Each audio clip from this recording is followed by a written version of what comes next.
This example is a little bit different because we don't have a y equals whatever. We have a 2y, and you can't use substitution until you have a variable by itself. You can choose to isolate the x or the y, that's up to you, but as you can see, neither is isolated. Here my x is with the 6, and here my y is with the 2, and here my x and my y are together. You need to pick a variable to be by itself. I'm going to choose to manipulate the 2y. To manipulate the 2y, this means that I need to move this 2 to this side of the equation so the y is by itself.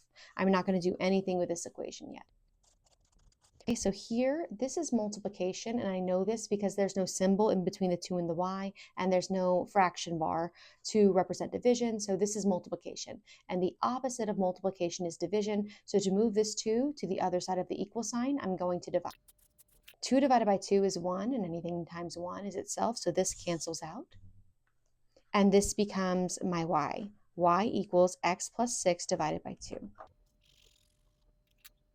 So at this point, you're going to be using the other equation. So instead of this y, I'm going to substitute in x plus 6 divided by 2. It's going to give me 2 x's, and then I can solve for x, and when I solve for x, I can solve for y. So the next step is to write this problem, but instead of the y, write this. This becomes the new problem. X plus y equals 12.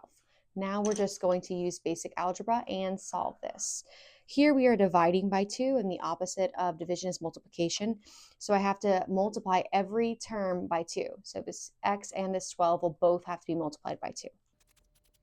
These will cancel. This becomes 2x, or 12 times 2 is 24.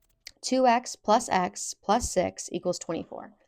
From here, I'm going to combine like terms, and that's going to give me 3x plus 6 equals 24.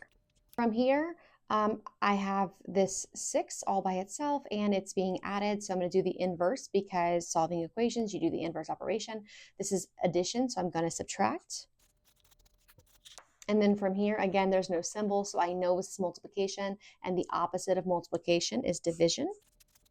So now I have x equals 6, and I'm halfway done. So we need to plug x equals 6 back into the original equation. Let's use this one. So instead of x, I'm going to write 6 plus y equals 12. We're going to go write that on the other page. 6 plus y equals 12. So now we just solve for y. We have our x, we're going to solve for y.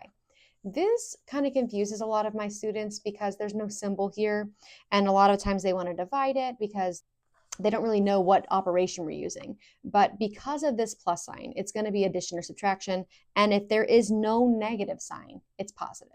Right? So this is a positive 6, and we are adding it. So we're going to subtract it. Okay, and so for here we have x equals 6 and y equals 6, and that is our system of equations. Hope this helps.